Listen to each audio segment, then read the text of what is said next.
luk takin han en la an zinga hian tu hian nge pasal nei to han zong te le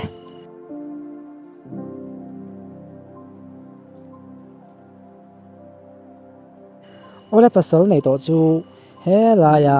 korwak hanu khinia engwanga kan ti chuan nei zungbun abun ran to ani le la ya hian in triangle en zat nge om triangle chu nge kan ti chuan kil thum nei ha eng zat nge om le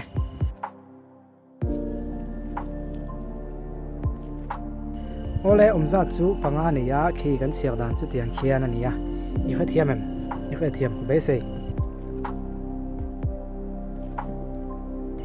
ani le hi ein an lo na pathum tal han song te re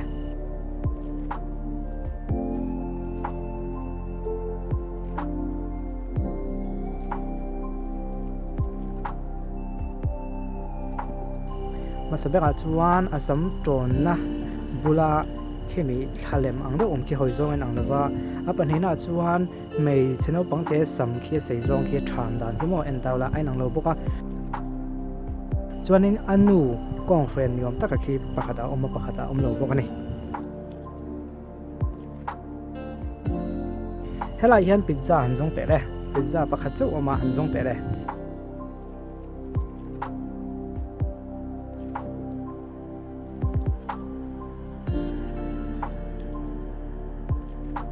pizza chu hei a thai bial na khin huam o te ta khin amani an zinga hian chang siam tu kek siam tu te pon yang o ma chu tu bang hingai kha thayam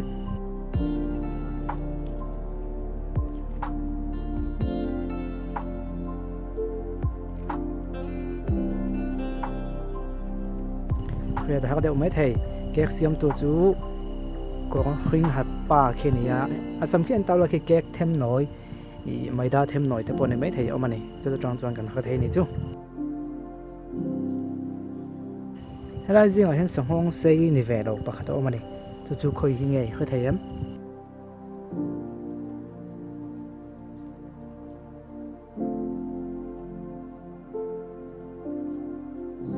sanghong sei ni ve lo chu an hnung mi ni khinia ngat nge kan ti ton hnung pong khiom ve lawa an hnung pong aya khen khi bek par pu velan da mai nia chu wang chung khi sanghong sei ni ve lo ni helai hena dang lambik pakhat o ma chu chuan song chuak te le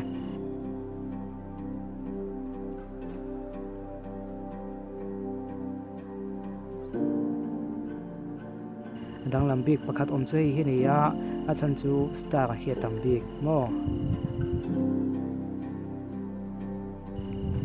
henu hin en wang la diklo pakhat o mane chu inge le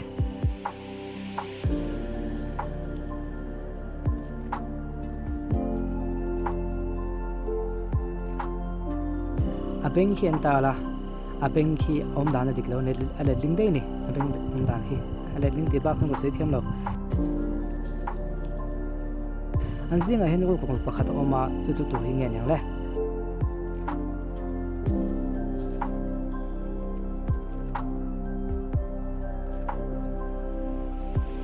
hepa hi ni achan chu abek ki entala ui khian an hindu duwa ui khian a kha thei tlat ani le helai zinga hian tu be ka hinge an hnuai lam pang zo ka lu to hi ti nge nyang le achunga pathum zinga hian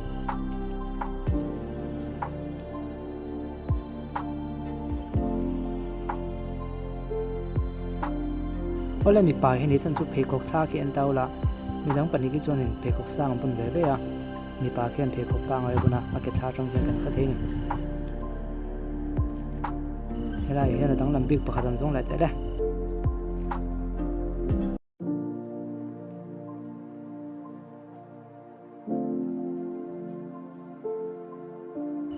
adang lambik chu hei hi ni khre ta da mai thei a to bera he thalak hi enge diklo na han zong chuak te le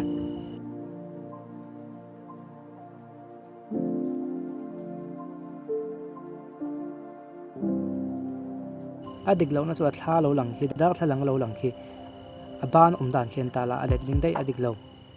ni kha thiam em ni kha thiam lo chon lu de vin en don ya ole kha ti zong khaton tuma kan en thei chu ne ya izwan drama chan ien do chuan to na video lo lang hi lo en la muna mi ti phei chon kan lo la ti zel don ani